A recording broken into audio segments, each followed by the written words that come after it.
Chelsea were coming on the back of a disappointing result coming into the game. Spurs as well needed to build some consistency and rhythm. So for Chelsea, it wouldn't matter about how well they played or not.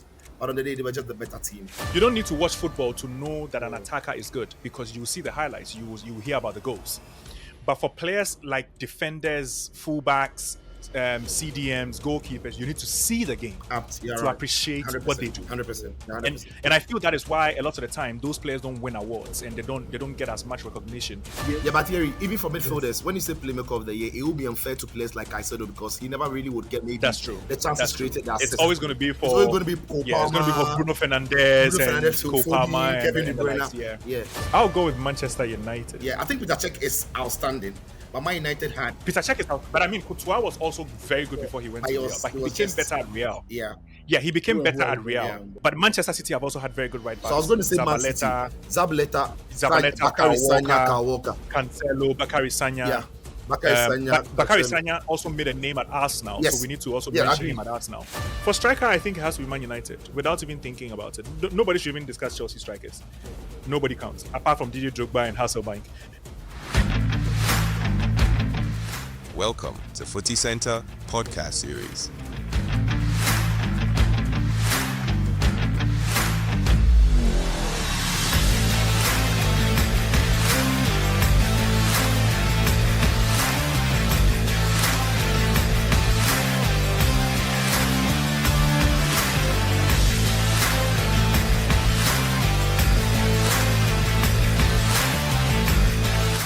Welcome to Footy Centre Podcast Series. Ladies and gentlemen, it's match day. We are back, and we are glad to have you with us here on YouTube. Of course, this is FC Pitchside Podcast. We are also available on Apple Podcast and Spotify. My name is Theo Nyan. Thank you very much for joining me. And as you know, I am always going to be doing this with Philip Sichua Trim. And in the last few months, it's been Ajo, Jonathan Mensah, your hiatus. We are cutting it short next week. You are coming back to FC Pitchside Podcast so that we have a full complement of the entire squad.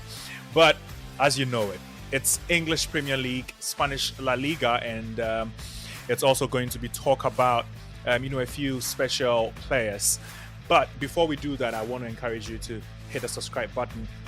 We have quite a number of people watching the video when we look at the insights who have not subscribed. So please hit the subscribe button and also leave your comments. Like this video, it goes a long way to help us. And of course, if it's on Apple Podcast or Spotify, leave us a 5-star rating. Leave us a comment. Yeah, give me 1 minute plus them. Charlie boys, before subscribe. The YouTube work, you have a subscription. If you don't subscribe, you don't go bring good quality. Where you go see to the talk football apart from Madam Go podcast. YouTube day, if you subscribe online quick. I now to go improve them, do more give you guys. So once you subscribe, they come in hard. Solid. So with the bag you subscribe, make you go the team. If you subscribe, bro. YouTube be where you want to do them. So subscribe, make you go. Then share the link. Then get Ajo. I see the talk. You say boys, if you subscribe. But actually, some girl inside where they feel you. You do I they forget the girl. The most handsome sports backer in the world. John, nice your coming out analysis. No, don't do that. She should share to her friends. Because right now, the women won't take over the sports. No, but that'd be good. That'd be good because Ghana especially, we didn't need women in sports. It's just been in the past. It's been Eva Ochre. I don't want to forget my colleagues and all that, but you know yourselves. It's been Eva, it's been Babatano, Juliet, Nikia, and a few others. We need Abigail. more women.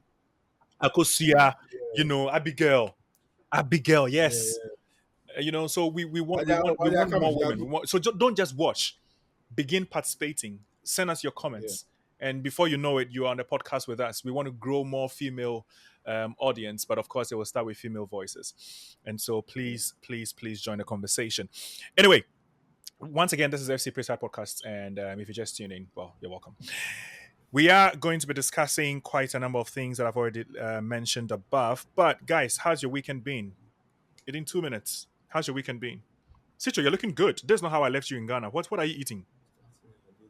But I think since you left Ghana, life has been better because you were a problem. You call me to go and do this, call me. You don't make me sleep. You don't make me sleep. So since you left, I've been sleeping well. Nobody calls me to come on some Friday, Saturday early morning or some show. Right now, I have so stay in US and let me stay in Ghana. Let's stay so that I don't have the stress. Yeah. But yeah, Charlie, make a laugh. But how's your weekend been? I think we just lost our job. How's your weekend been? Yeah. The weekend has been fine. It's been sporty. Lots of matches from Saturday. Like almost every team in the world played on Saturday. Saturday was strictly. Okay, I attended a funeral in the morning. A friend of mine lost their dad. We went to mourn with the person.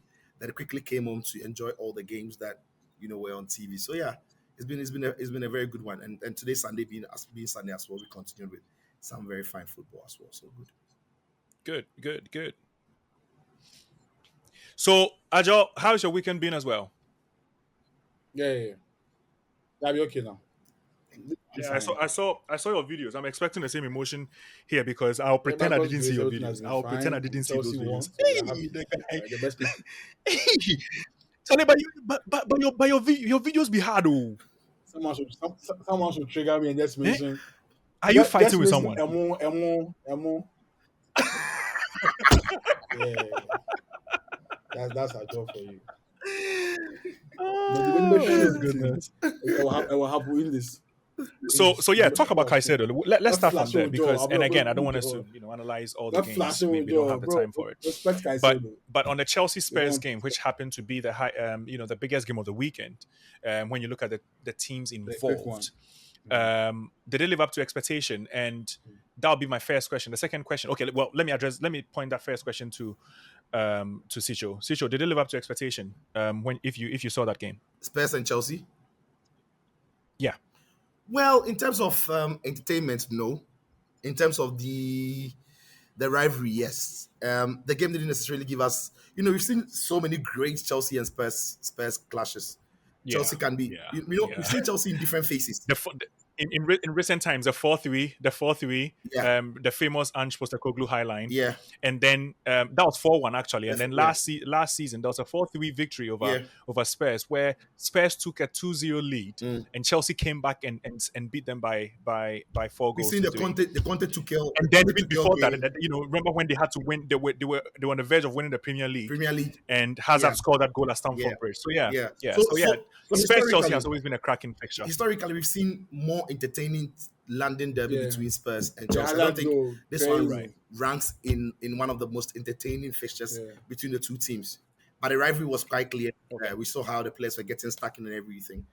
But yeah, I think Chelsea were coming on the back of a disappointing result coming into the game. Spurs as well needed to build some consistency and rhythm. So for Chelsea, it wouldn't matter about how well they played or not. But on the day, they were just the better team. They looked more ready, more physical. They were more aggressive. They were faster. They were winning all the second balls. They were getting stuck in defensively. Spurs couldn't trouble them.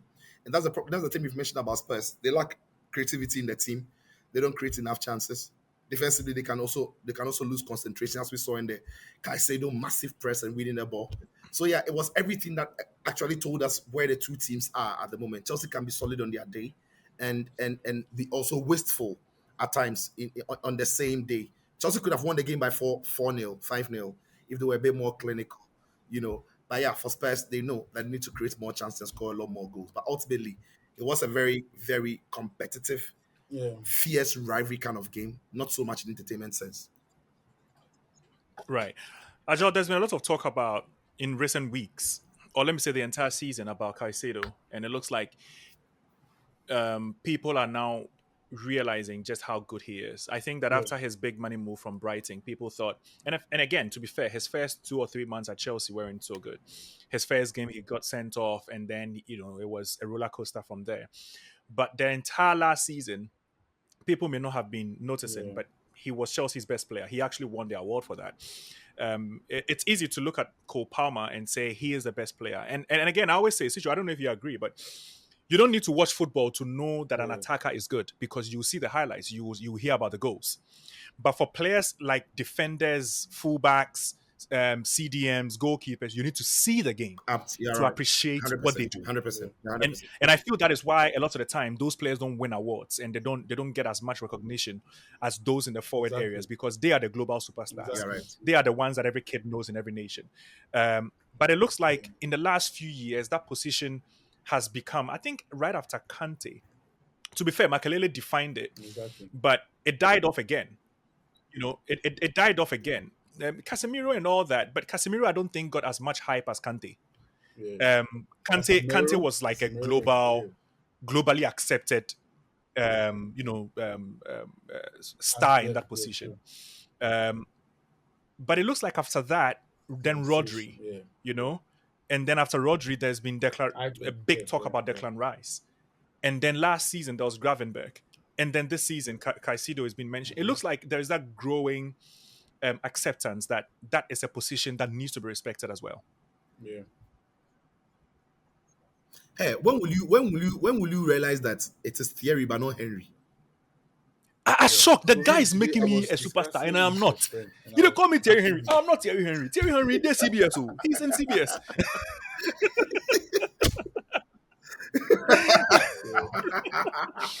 Oh goodness.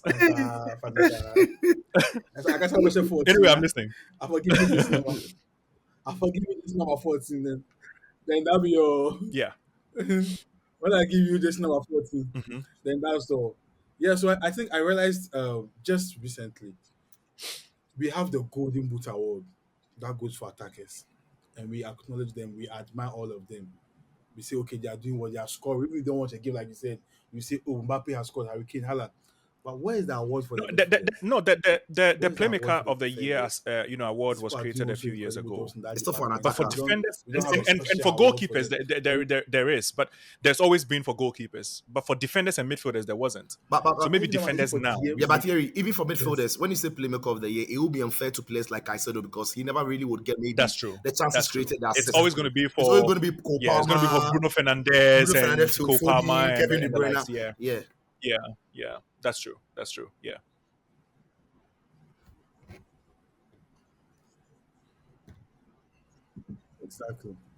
Exactly. So I was asking myself, if the Golden That's a good point. Award Really is there good for point. this goal, then what these boys are doing? You mentioned like 5 things. They are all incredible. Caicedo. There's been something special for them. But you see, I won't talk as a Casemiro. When you say that, what do you mean? Because I heard you say that in the video. Fan, because he has propelled my career to something easy. For talking about his transfer. Right. From Brighton to Chelsea? I called this transfer. He made me famous to literally. I called this transfer. Like I said, we'll play for Chelsea. Calm down. But to Chelsea, when Liverpool made the hijack, I called it. I defended him in the first booting day. Oh, really? He got the penalty against West Ham. I've been with him throughout. Jackson told him about me. Wait, hang on. Jackson was seeing your post and everything, and Jackson showed it to Caicedo. Whoa! I spoke about Jackson. Oh man! Everything, Tito. He block you. Watch mine and like it. You have to start doing buy money content. Fast forward, buy money content. You go buy me at the afternoon. Oh my goodness! Jackson, I didn't tell you, Jackson flee. But for me, I think that's one thing people underrate him for. His passing range is really good, and his pass selections are brilliant. I agree. Yeah. He's not the typical 5-yard passer like Mikel Obi and all that. He actually has a good passing range. Yeah. He's underrated. He can pass. He can hit. Yes, long pass, everything. He can pass. He will cut you, and now he's adding the goals to it. Now my only problem with him is that if he doesn't dominate the big games, the Declan Rice and Co will give him that extra gap. Because if you ask me, Joe, who is your favorite? I'll mention Caicedo. No, but you see, my counter argument to that is in the big games. Set piece is a different. A player can dominate a game without necessarily scoring from a set piece or whatever. That is not the barometer. Declan Rice can score from. So, for example, if Reece James scores free kicks, it doesn't make him the best right back in the world because that's not his core job. So Declan Rice scoring free kicks is not supposed to make him the best midfielder. The best midfielder is defined by your tackles, by your passing, by your interceptions, by the goals you score, not necessarily from set pieces and all that. That basically dominating the opposition in midfield. And again, it will be unfair to Caicedo now because all he has seen at Chelsea is the Conference League. Whereas Declan Rice had the advantage of playing the Champions League at the same time. Now Declan Rice has done it. He has dominated midfield. He has been able to. He has been able to do stuff against against some of the top boys in Europe. Caicedo has had a chance against Bayern Munich, and that is the only chance, and that's a small sample size. So you need a whole season. 100%. Yeah, but do you agree, Thierry? He didn't sit up. Yeah, do you agree, guys, that? I mean, I get the point you're making, but do you also agree that subconsciously, moments like what Declan Rice had, subconsciously, psychologically puts such players, for example, a player like Zinedine Zidane, there was never a single season that he dominated across the season in the league phase and everything. But he had moments. But he had moments. He'll go to tournaments and he'll score the most important goal all of a sudden. In the 98th World Cup, he was missing until the semi-final. Even in the World Cup 2006.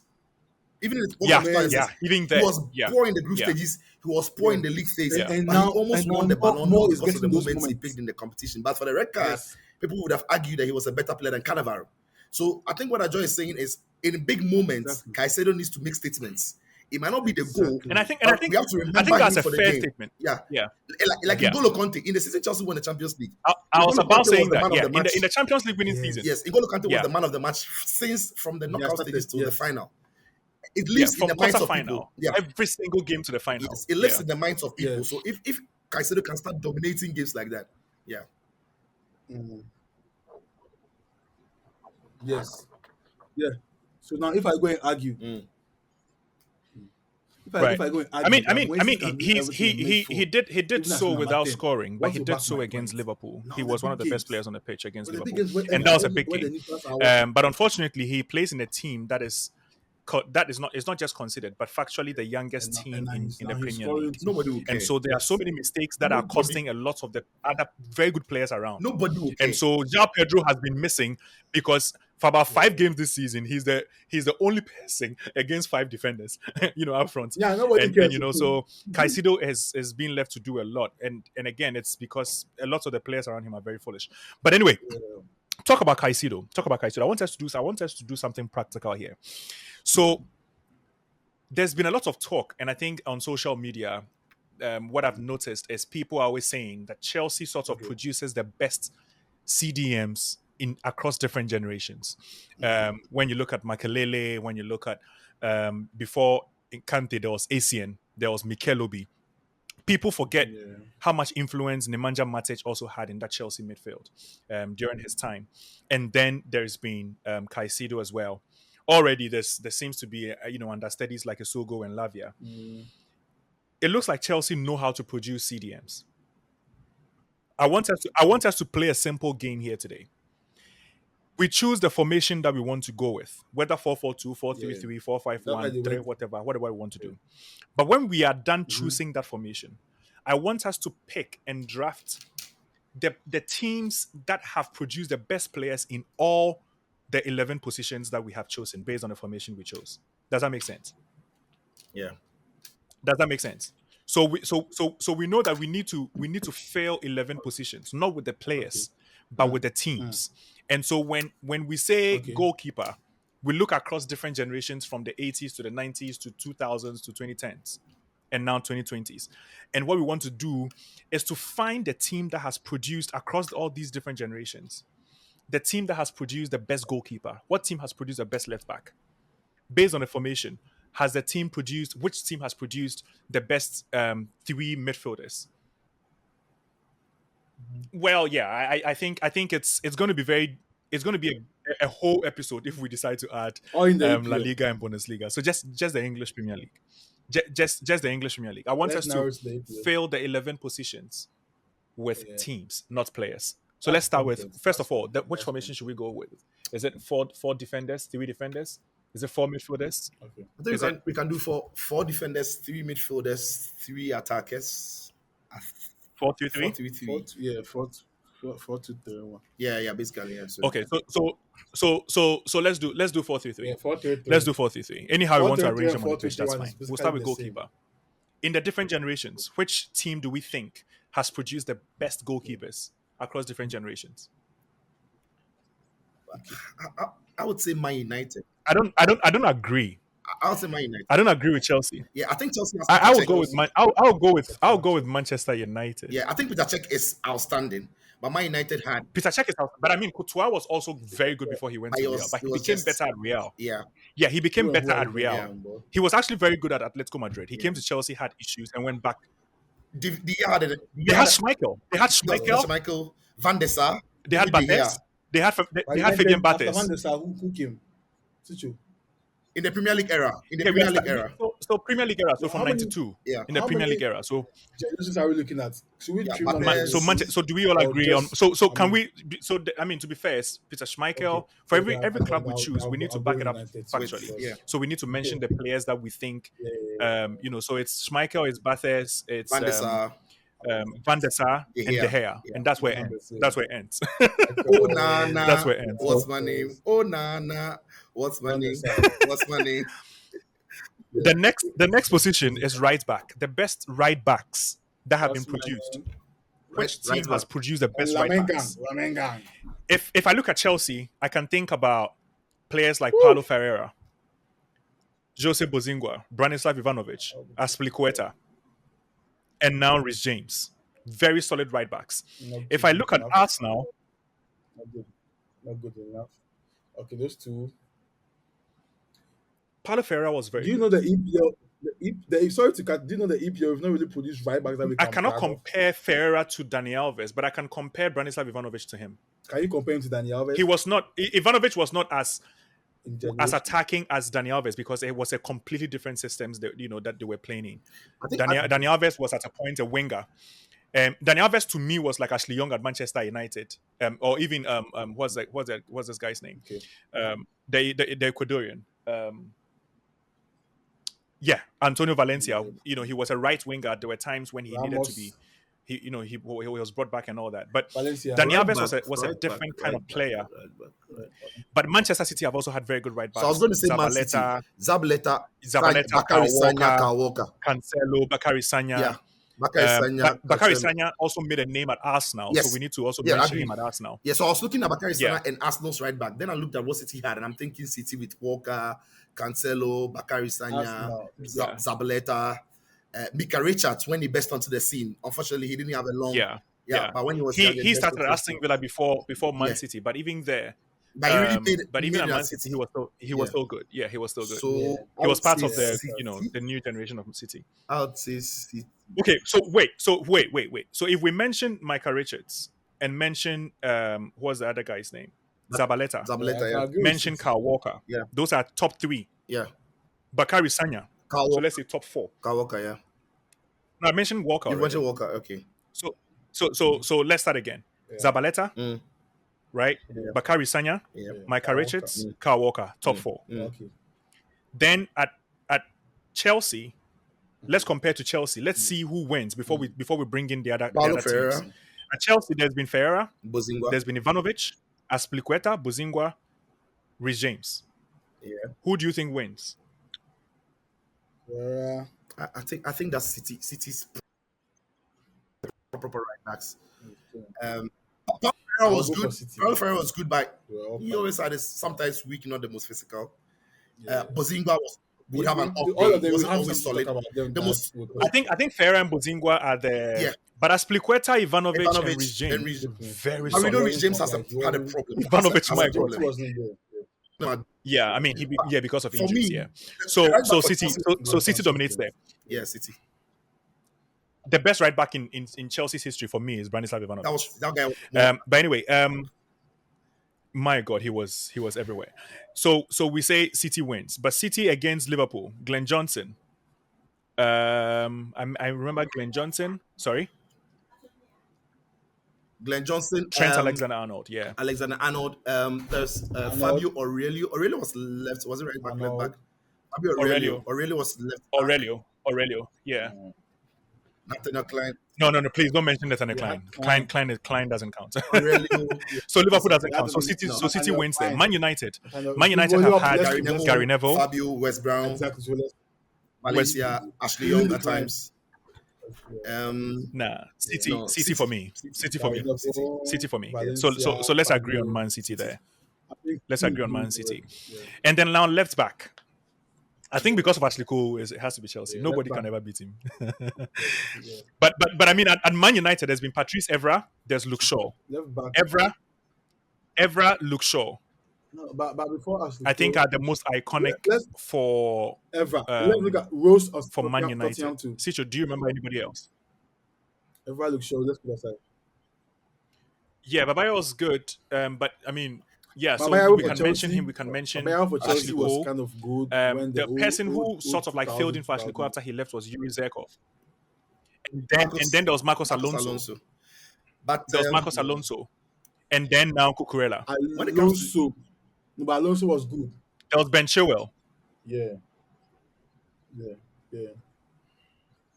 so because after Evra and Ashley but I still think that left back. Of course. Let's have produced. Chelsea had Kolarov, one of the best technicians we've seen in the Premier League. Alexander Kolarov, Guy Clichy. But Kolarov and Alonso, I'll take Alonso over Kolarov. I don't think so. I think Alonso was a bad left back. I will go for Alonso. Alonso was very technical as well. Let's not forget we are playing a 4-3-3. We are not playing a 4-5 something. You don't want Alonso to be your left back. You want Alonso to be your wing back. I think I'll go for Alonso. But it's a wing backish. Because when Alonso was struggling before Antonio Conte came and said, "No, look, you have to start." Yeah, that's true. He changed to a wing back. Yeah. So that is where I love Alonso technically. When he strikes the ball, he's one of the best I've seen. But Alexander Kolarov, Gal Clichy, Benjamin Mendy until his allegations. Proper Spurs. So we have Danny Rose, Gareth Bale, Asuye Koto. Yeah. Can we look at Tottenham Hotspur and look at... But it would be unfair to put Gary Bale in that bracket because he didn't make his name there. Oh, that's why he made his name against Inter. No. Well, I mean, no. You see, against Inter, Maicon was a right back and he became a winger. He was not a left back. He was a winger then, and that was when Harry Redknapp began moving him up. So to be fair, I would say Danny Rose, Asuye Koto, Destiny Dougie now. Let's do Arsenal. Let's look at Arsenal's left backs. Gal Clichy, if you want to look at him, if you want to also look at of course. Gal Clichy was he really huge there. Ashley Cole. Arsenal. Ashley Cole, a couple of seasons, not bad. Yeah. No, a lot of seasons before he joined Chelsea. In fact, I'll give it to Chelsea. He had peaked there, then he moved to Chelsea. And but I think when it comes to the left back, it's for me. I look at unless let me see. Look, I think it's got to be Chelsea or City. Yeah. So Chelsea left back, centre backs. We need. So in the centre back positions. I'll do Chelsea for now. Problem. Big problem. Centre back. Big problem.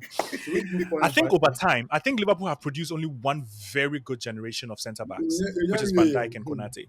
Oh, Konate have no reach. But I think. I think before them, nah. I wouldn't put Liverpool in this bracket, centre backs bracket. No, it's got to be. I wouldn't centre back. It's got to be between I would Arsenal. say either Man United or Chelsea. I would say Man United or Chelsea. It's got to be between Arsenal, Man United, and Chelsea. It's got to be those three. Let's look at it. Let's look at the centre backs that have been produced by these clubs. Arsenal. So we know there's been Arsenal. We know there's been Tottenham. We know there's been Sol Campbell. Kolo Touré. We know there's been Kolo Touré. Please let's end it there because everybody else, I beg. Yes. No. Thomas Vermaelen was a very, very good centre back. Vermaelen, bro, mid. But now, Vermaelen be mid. But now they have Saliba, they have Gabriel. You can't. Yes, now Saliba and Gabriel. Yes, Saliba and Gabriel. Like they are elites. Yes. Top elite centre backs. Yeah. So we can mention like 5 for Arsenal. Let's look at Man United. There's been Rio Ferdinand, Nemanja Vidic, Jaap Stam. Yeah. Harry Maguire. Hey. So, is there a way to punch someone through this thing. Brown. Where's Brown? I'll choose Maguire. You know why? You know why? Maguire has played with a variety of centre backs under different coaches in different systems, because in the and it is difficult for any player. Wes Brown Brown was in a system that was set, playing alongside some of the best players in the league. Chris Smalling? That was come on, bro. Oh, and this guy. There's some names you don't have to mention. Like at Chelsea, you can't mention Papi Djoloboji simply because you are mentioning centre backs. That's why I'm not waiting on it.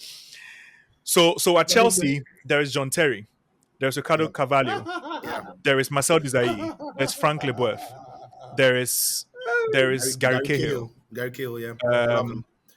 There's even you can't even make a good shout for David Luiz. David Luiz, yeah. It's questionable, but we'll put him in there. David Luiz. Antonio Rudiger. But I think Desailly, Leboeuf, John Terry Carvalho, Gary Cahill. I think these guys should. What do you make of Alex? That's my thought. Very good. Very, very good. Alex. Very, very good as well. So we have two centre-back positions. How should we fill them? Should we put two different clubs, or should we put Chelsea alone? Players will use quality I think two different clubs. Unless we agree, do we agree that Man United's options are better than Arsenal's? I think options. I think Arsenal's. I think Arsenal's options are looking better than Arsenal's. I prefer Arsenal's options are looking better than Man United's options. Yeah, I agree. Vidic and Ferdinand. Vidic and Ferdinand today can be battled by Gabriel and Saliba. And then now when you mention the likes of Tony Adams and you mention Sol Campbell and Kolo Toure. I don't think Gabriel and Saliba will battle. Yeah, but wow. But do you know why? Do you know why I think they can battle them? Why? So it is very easy for Adams for nostalgia to sometimes affect the way we discuss these things. No, we are not using nostalgia. After a whole season, don't get me wrong. I'm saying Ferdinand and Vidic were exceptional. Yeah. Some of the best Premier League era has ever seen. But what I'm saying is, if this Saliba and Gabriel partnership are able to break that Chelsea 15-goal record and win the league, they are definitely going to be in Premier League folklore. And there's no way this centre-back partnership in the last 3 years, what they've done, especially in the last 2 years, can be underrated. And if they're able to achieve with trophies, but now it's easy to say Ferdinand and Vidic because these guys haven't won. Even if Saliba and Gabriel wins this year, they won't undo what Ferdinand and Vidic did in 3 consecutive years. It was the consistency of dominance. 2006. It wouldn't do it, to be fair. Well, it still wouldn't do it, to be fair. Whatever Vidic did. Yes. Yeah, but I'll put Arsenal's centre backs ahead of Man United. I'm just not sure if Gabriel and Saliba I'll do what they do, and because from 2007 to 2009. I mean, fair point. Fair point. Fair point. So I think Arsenal and Chelsea centre backs. Right. It's already put in there. CDM. I think we don't need to discuss this. It's Chelsea, isn't it? CDM's got to be Patrick Vieira. Makelele at Chelsea is Makelele. Makelele. No time. Don't waste time. Nemanja Matic. Nemanja Matic. N'Golo Kante. Now Caicedo. Because I think it's Chelsea for CDM. Raheem, Paul Scholes, Michael Carrick. Now, based on the formation we're doing now, it's 2 attacking midfielders, or maybe 1 box to box and 1 number 8. Number 8. Number 8. It's been Paul Scholes. So number 8 has been Paul Scholes. It's been Anderson at Man United. It's been Paul Scholes. Anderson. It's been Tom Cleverley. It's been McTominay. Darren Fletcher, Darren Fletcher was a sitting player. No, but from 2009, from 2010 to like 2013, he was constant. Right. So, okay. So we've mentioned those ones. At Arsenal, I'll say for number 8, Fabregas was a 10. He was a 10. Not necessarily, to be fair, because there were times when he was a number 8. Actually, when he was starting off. But if there's Dakoshe, there's Ramsey. There's Fabregas. There is Gilberto Silva, who was even number 6, but that's fine. They had Nelson. They had the guy who got Abu Dhabi. They had Abu Dhabi. Abu Dhabi was a 6. He was like a Patrick Vieira. Well, he was a 6. Yeah, it was very easy for us to say Chelsea was the best producing CDM club. No, Arsenal have produced some very good CDM. But Chelsea still outdo them. I look at Arsenal, but they still outdo them. Yeah. Nasri. Nasri was a 10. Nasri was a proper 10. Look, Arsenal, even though he was an attacking midfielder, Arsenal never played 10. Nasri was a proper 10. Even though he was an attacking midfielder, Arsenal never really played 10. They were like, Arsenal really typified that 4-3-3 thing. You know, and it was Van Persie and the two wingers, and then Arsenal had maybe Fabregas, Gilberto Silva, and Nasri. I mean, when Nasri came to City. But even when they had the two wingers, sometimes it was Theo Walcott and Nasri. Nasri was always on the left or something. Yeah, he could play off them. Yeah, if Walcott was injured, he would go to the right. That's why I don't want to put Nasri in that number 8 position. But all right, number 8. Let's look at. Let's look at Chelsea now. Chelsea's number 8s have been Michael Ballack, Frank Lampard, have been Lampard, Deco. Lampard. Deco. There's been bring yourself. Oscar? Sorry, Ramirez. Okay, Oscar was a 10ish, 8ish kind of thing. Oscar, yeah. Ramirez. Oscar is a 10. So let's put Ramirez. Let's put Raul Mireles. Oscar was a 10. Yeah. And on Sangiri back. Yeah.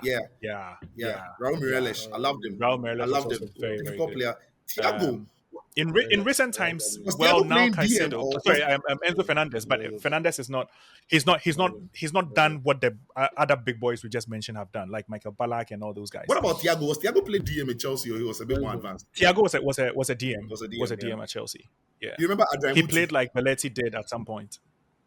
Andrea Mutu. Yeah, he was more of an attacker. So But he was a cocaine dealer. So yeah.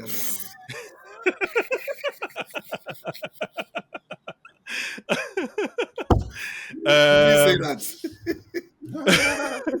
Anyway, so then the next thing would be Man City. Yaya Toure, Kevin De Bruyne, James Milner. James Milner. Kevin De Bruyne. Well, De Bruyne, yeah, if we put Oscar as number 10, De Bruyne should be number 10 too. I don't De necessarily. Bruyne sometimes even played false 9. De Bruyne was very much high up the pitch. It's because when City You know, plays, sometimes even when in- City play, there was- even Rodri is high up the pitch. Yeah. When Two they full play- seasons, De Bruyne was playing false 9. Yeah. Who did you for the we 10 just mention? because I think for the- Arsenal's number 8 are for the better His than goal 9. started from For the 92 8, I'll give it to and you. ended in For me, 2013. yeah. So he cut across all generations. Only he paid post goals. Only he paid 92 from 92 to 2013. Like Okay. he cut across all generations. Yeah. Okay. Everybody Okay, did. so One we man. have it there. Liverpool, Steven Gerrard. Liverpool had Steven Gerrard. So we have 2 central midfielders. So now I think the next one should be Liverpool. Well, I feel Chelsea have had a lot of big names in that position to be honest. But yeah, I mean, yeah, that's the Liverpool position we just. Oh, okay. Now we are doing number 10. Number 8 too. For number 10, Man City. I think it's not negotiable. It's Man City. I think it's Man City. From So David Cody, Silva, Kevin De Bruyne, Bruyne, Samir so Nasri. Bernardo Silva, Samir Nasri. Chelsea. Nah. Chelsea. No. I think it's Man City. But let's look at what Chelsea also produced. Chelsea had Joan Mata. Chelsea had Oscar.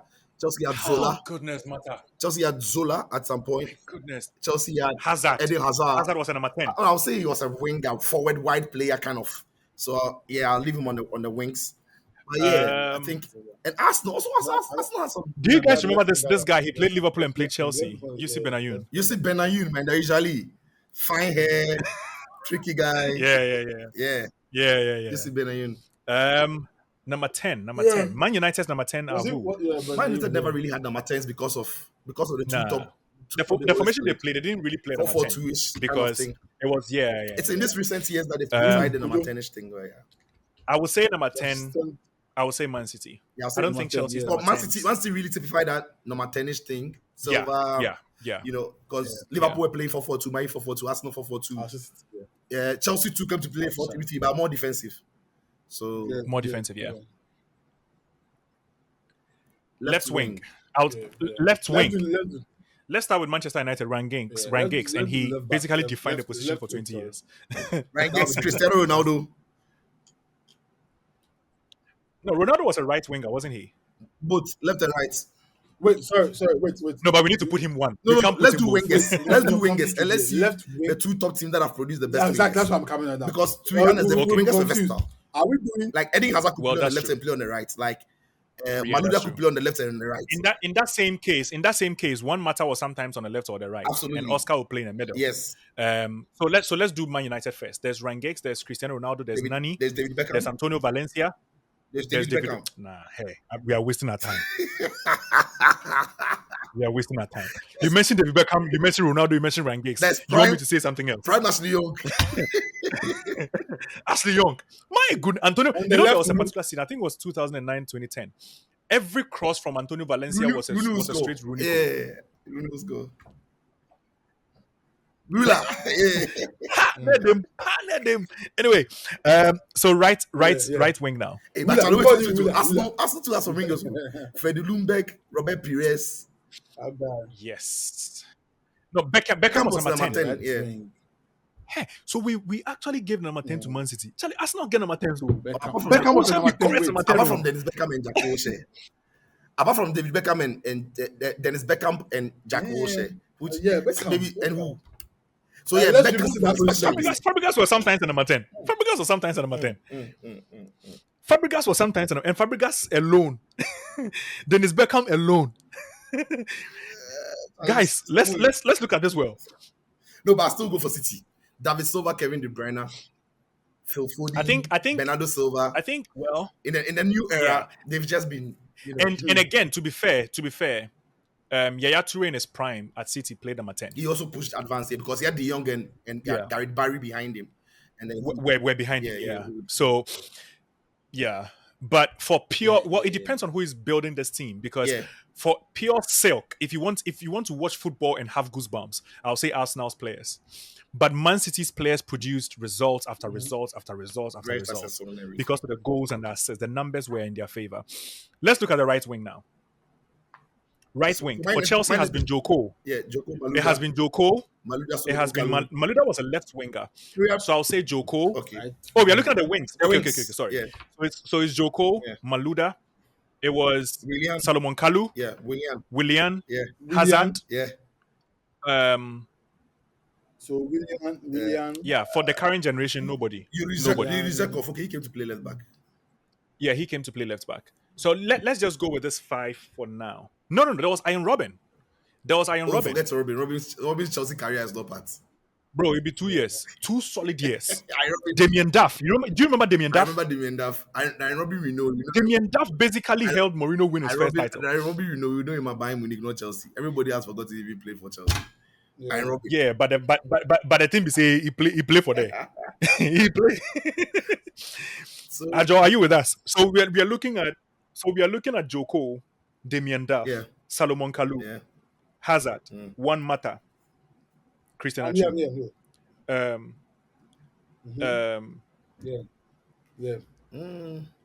Who again? You mentioned Maluda, yeah? No, so Maluda. And then who else? Bertrand Traore. Yeah. And, I think that's Eden Hazard. That's basically good. Yeah. Now let's do Arsenal's wingers. We've already done Man United's wingers. Let's do Arsenal's wingers. Pires, Freddie Ljungberg, Arshavin, Andre Arshavin. Yeah. Arshavin. Theo Walcott.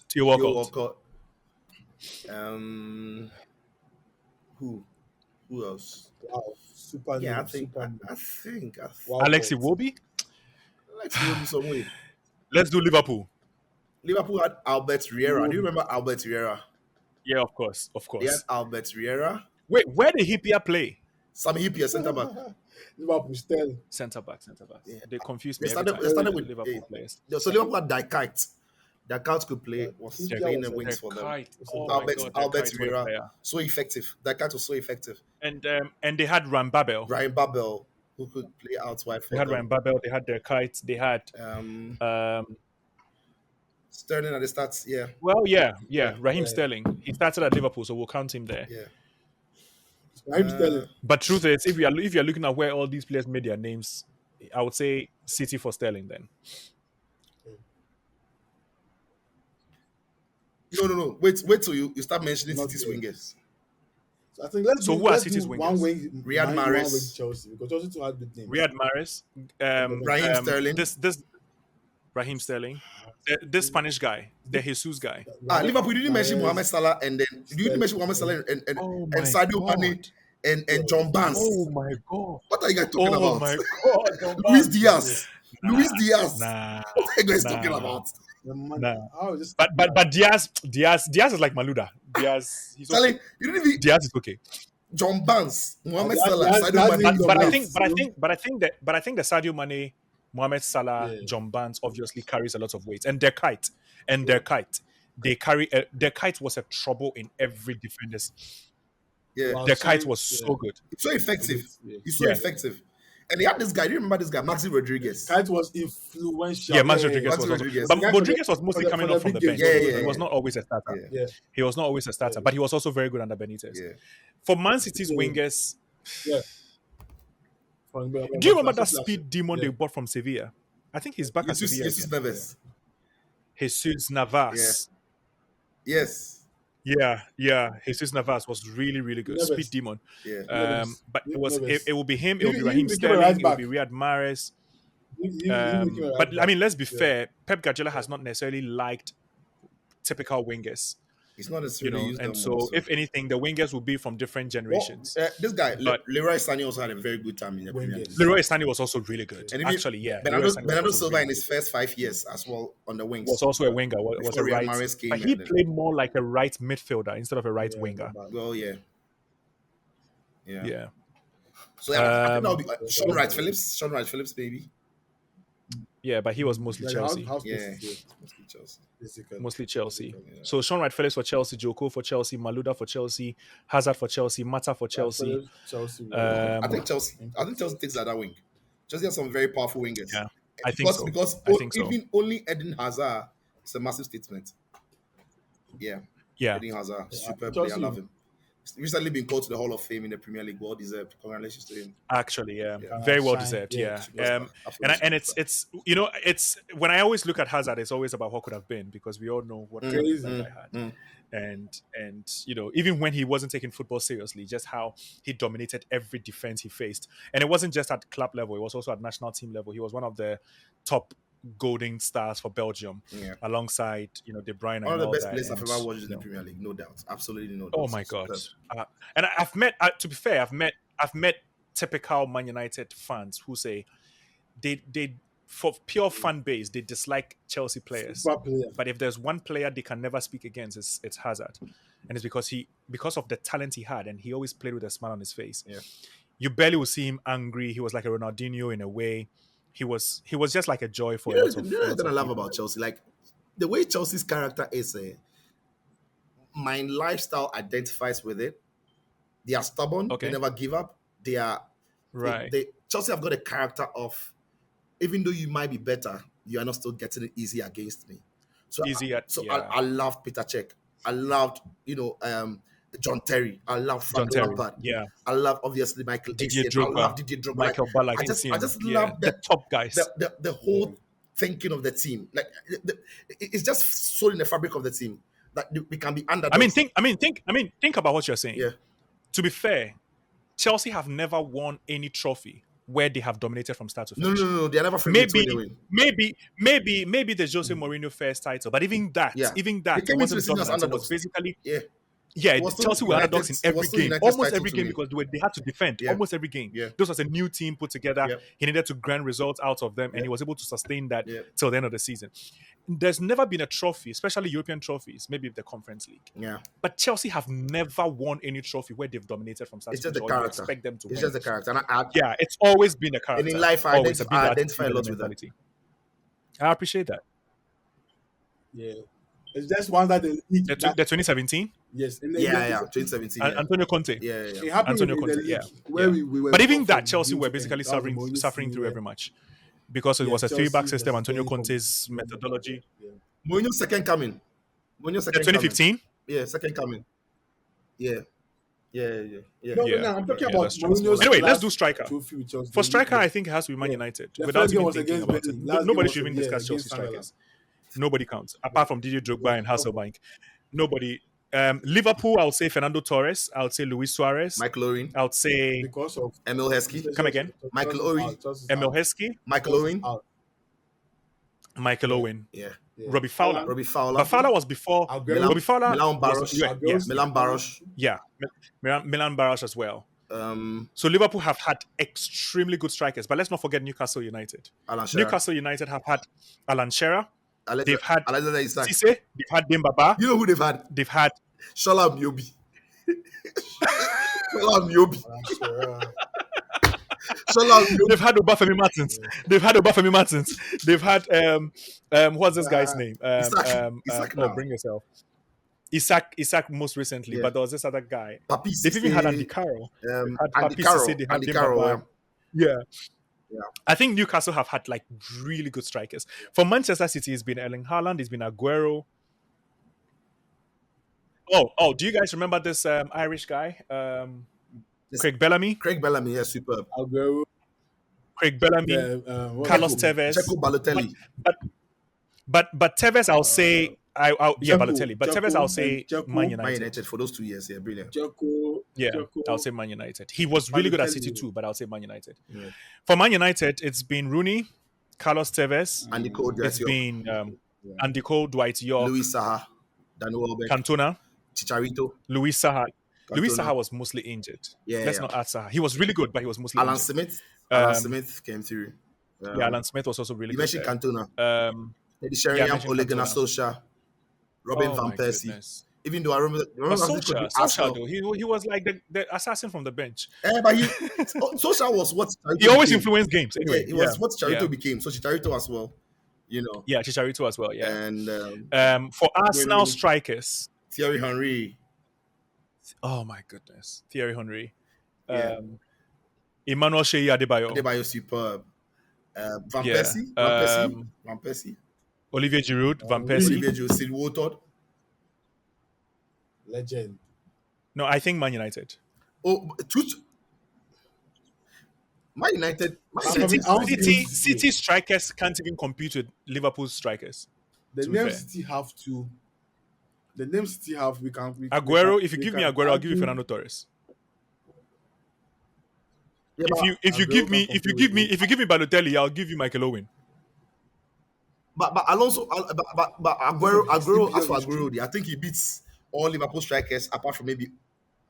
Aguero beats which Liverpool striker? He beats Torres. He doesn't beat Michael Owen. No, I'm sorry. Apart from Owen, he doesn't beat Michael Owen. From Owen, but he beats Torres. He beats Torres.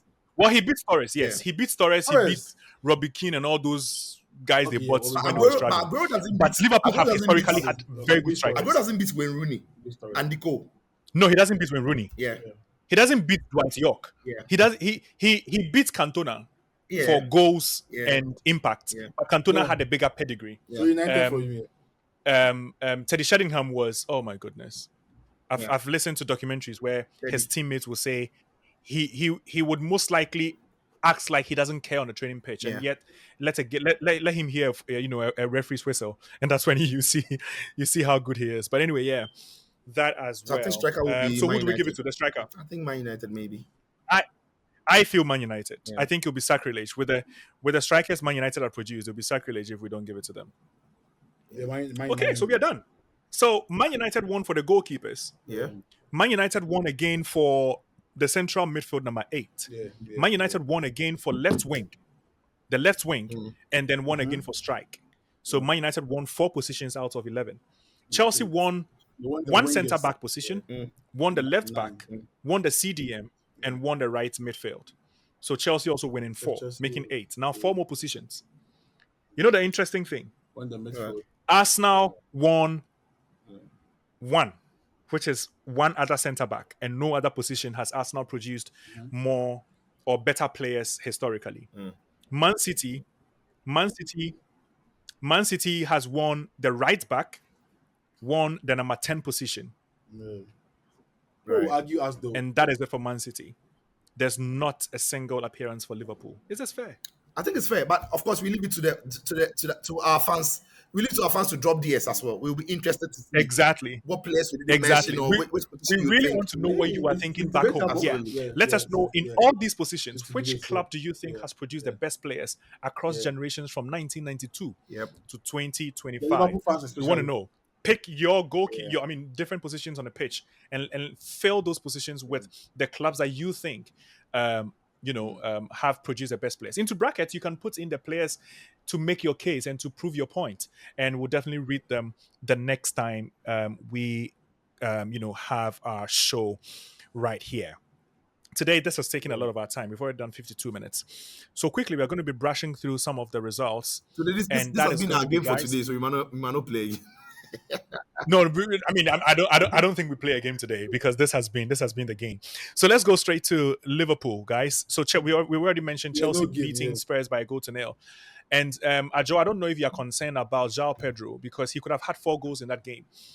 He missed 2 sitters in the first half and missed another. Well, that wasn't a miss. The goalkeeper did very well in the second half, saving that particular. But he could have had 4 goals, and that I feel it's becoming Chelsea's problem. They score goals in the easier games, but when they come up against the big boys, sometimes the goals become a problem. But we'll not be discussing that. We'll be looking at Liverpool and the fact that they were finally able to win their game. Mohamed Salah has scored 2 consecutive games. Is this going to be the resurgence that we are looking for from Liverpool to mount a title challenge against Arsenal, Sijo?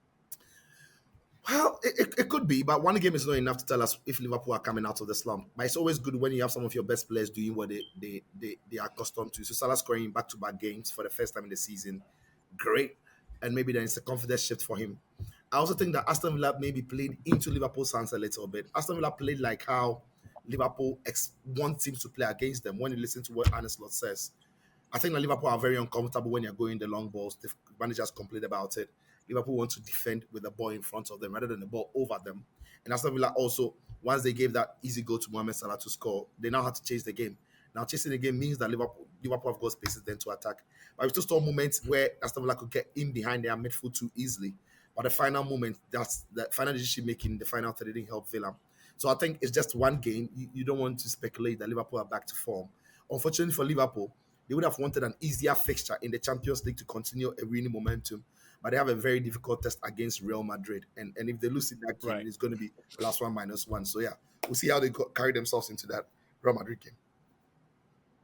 Okay, now, Ajo, I don't know what you think about Arsenal, but I think it's one of the most solid teams I have seen in so many years. To have, very good players right from goalkeepers position, centre-backs, midfield, wingers, striking here and there, but they're still doing without it because of the set pieces advantage that they have and the strength they have. What do you think about Arsenal's season? Do you think they're able to continue this momentum the entire season? I mean, there's still a lot of games to go. Right. Yeah, and they easily win the league if they continue what they are doing. For me, one thing I pick from their game is that they don't care who they are playing against. They are focused for 100. They are like for 90 minutes they are focused because they know that get the 3 points and you are safe. Get the 3 points and you are good to go. So for me, they don't care they're playing against Sheffield, they're playing against Wolverhampton, whoever they're playing against, job must be done. And if you get past Gabriel and Saliba, you're going to face a big man in the post, Raya. I think we don't talk about him enough, but he's doing a very good job for us now. He's like their last man that will save them when the goings get tough. So for me, from all angles, Mikel is changing, varying his tactics, chopping and changing tactics for information, but still getting the results. So when the goings get tough, you will see his plan B. You see his plan C. So for me, I feel like they'll win the league with ease. If you don't get Arsenal firing and Liverpool firing, Arsenal might win the league. If you don't get City or Liverpool disturbing them, they'll win the league with ease. And they have any position they are safe. Any position they are okay. My only problem is that if Timber gets hit, I don't think Wright can do what Timber would do. So that's where maybe they'll I personally think Arsenal are going to be winning the league. But again, it's just 10 games. So we've seen a lot of teams bottle it, when the going gets tough. Because remember, this Champions League is going to get tougher. There's going to be the introduction of the FA Cup as well. And with the kind of squad they have, they would like to at least play strong teams in all these competitions. Well, yeah, but Chelsea do not have African players as well. Man United have only Amad Diallo. They don't have African players. Liverpool have Salah, which is really, it's one player, but it's big because he's their main guy. So there's again advantage but Man City don't have African players today? Yeah, No. There's It Mamouche. was Maris. There's Mamouche. It was Mamouche. And There's Ednori. Mamouche. Ednori as well on the left back. Enori as well. Enori. Enori as He's well. back So now. wait, Man United have Ahmad Mbumo. is even And Wait, Ahmad. Man United have him Mbumo and Ahmad. And Yeah. Mazwari. They're all And both Mazwari. injured. Yeah, they're all both injured. Did they all qualify? They all I mean, qualified. Mazwari obviously go. Yeah. But it's Ivory Coast and Cameroon at Ivory Coast, the AFCON? yes, they are AFCON. Mbumo, Ahmad, And Mazwari. Onana would have been there, but Onana is going on loan. Onana is gone, yeah. Yeah, Ahmad, yeah, they're going. And let's Can you imagine? Let's catch the Can you hype. imagine Let's catch how the let's times have catch changed? the Chelsea used to have irony. about Chelsea 5 has African players every season. Yeah. But anyway, Since when did this happen? but yeah, so we wait to see how that goes. But Crazy. let's talk about Man United then, because Sicho Amorim sort of has turned around the fortunes of Manchester United. You don't really like him, but he's proven you wrong. Well, no, he's not proving me wrong. I actually tweeted something on 15th September, and everything I tweeted, my guess is that somebody absolutely showed that to him, because what I tweeted is exactly what he's doing. I told you, like, What did you tweet, please? okay, let me read. Let me just pick it out and read it to our viewers. Look, the problem I had with Ruben Amorim was his system and the way he wanted to play. So this is what I said. 15th September. Make no mistake, absolutely no mistake about this. Baleba solves nothing in this Man United midfield. Apart from the system and tactics, the principle on which Amorim sets this team, this rigid tactic, are just so basic and easy for every coach to crack. The essence of a 3-4-3 is not to be expansive or open. It is basically supposed to make the team compact and get players closer to each other. One of the issues with Amorim's principle is Sicho. All right, Sicho, let's hear you. yeah, so I made this point about Amorim's system earlier on 15th September, way before we started winning. I said, make no mistake about this. Absolutely no mistake. Baleba solves nothing in this Man United midfield. Apart from the system and tactics, the principle on which Amorim sets this rigid tactic are just basic and easy for every coach to crack. The essence of the 3-4-3 is not to be expansive. It is basically supposed to make the team compact and get players closer to each other. One of the issues with Amorim's principle is that he's playing the 3-4-3 system with the principle of expansive football. I might be wrong, but it doesn't work. By expansive football or compact football, I do not mean the team attacking or the team defending. It simply means that when the team attacks, they are still compact in attack. When the team defends, they are compact in defense. It's just a way the system works. Every manager who has cracked this system at the highest level has built this system on the principle of compact football. This United team is very expansive, even when they defend. That is why opponents easily make free runs into the box and find spaces around the half spaces. It's just too open. If Amorim can coach a bit of compactness, get players moving into spaces just to keep the shape compact relative to the position of the ball, then the system will make sense. Until then, I don't see how this 3-4-3 system works on the principle that looks expansive. I might be wrong, but that is just the way I see it. Then I wrapped up by saying that this is why many people think that coaches who play the 3-back system are defensive. No, they are not. They are just compact. For example, Conte's Juve in Italy scored more goals than any team in the league, yet they were compact. People thought they were defensive. Allegri's Juve scored more goals than any team in the league. People thought they were defensive. No, they were compact. Conte's Inter and Inzaghi's Inter did the same. So if Amorim can coach a bit of compactness, his team can start winning games. Now, my issue was simple. If you look at Antonio Conte's Chelsea, and you guys have followed Chelsea, Antonio Conte's Chelsea in the 3-4-3 system at Chelsea. Chelsea wasn't defensive. Chelsea scored a lot of goals, but they were compact. Now, if you draw the 3-back system on the paper, you realize that when you try to connect the players, the distances between them are shorter in every phase of the game. So if your back three are lined up, they don't necessarily have to be spread wide across the back three. They have to be compact and narrow. The midfield two with the wing backs, they have to be flat, compact, and narrow. Then your front men as well. Wherever the ball is, the team has to be compact. Amorim wasn't doing it. So if you look at Thomas Tuchel's 3-4-3 system, it was a variation of it. And in Chelsea were not ultra attacking. They were not ultra defensive. They were just a steady team.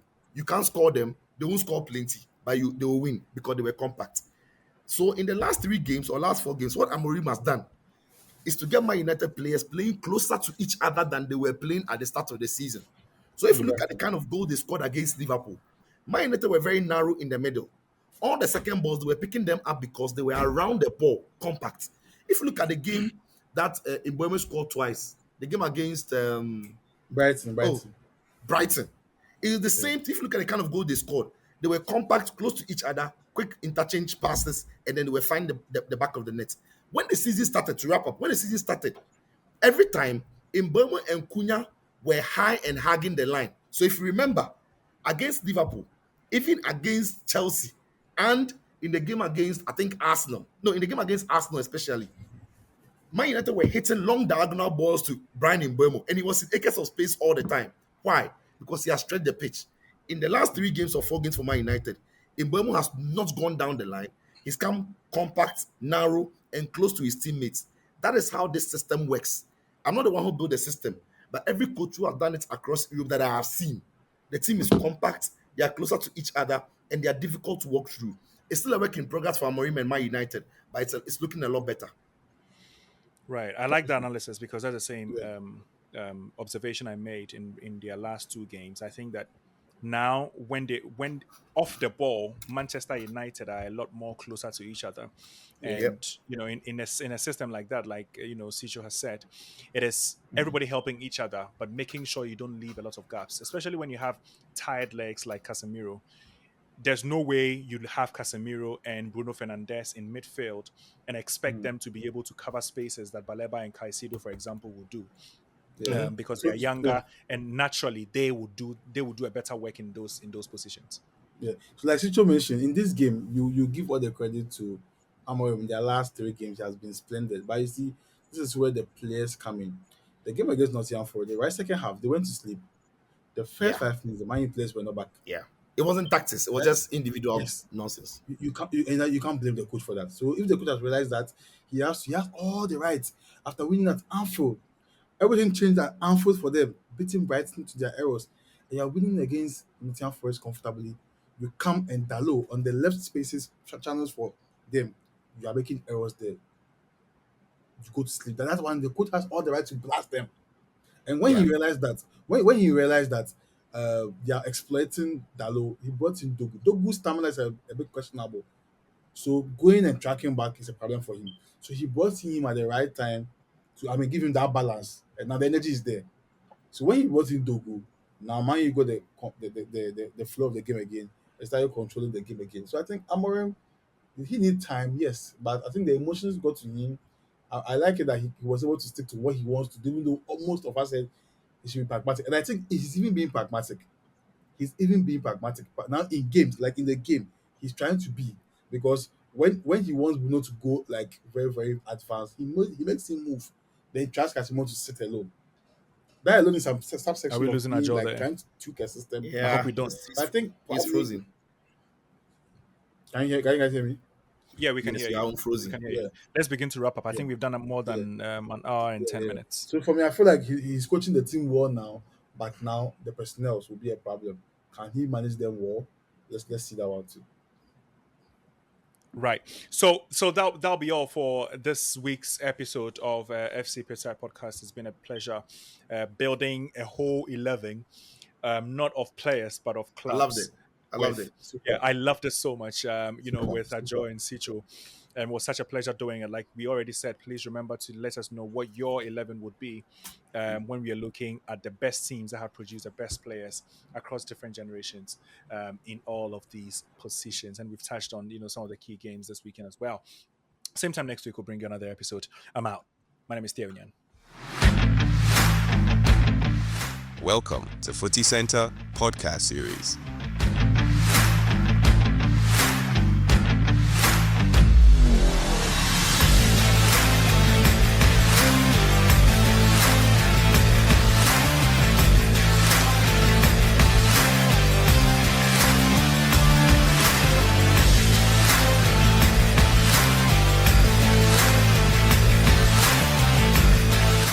Welcome to Footy Centre Podcast Series.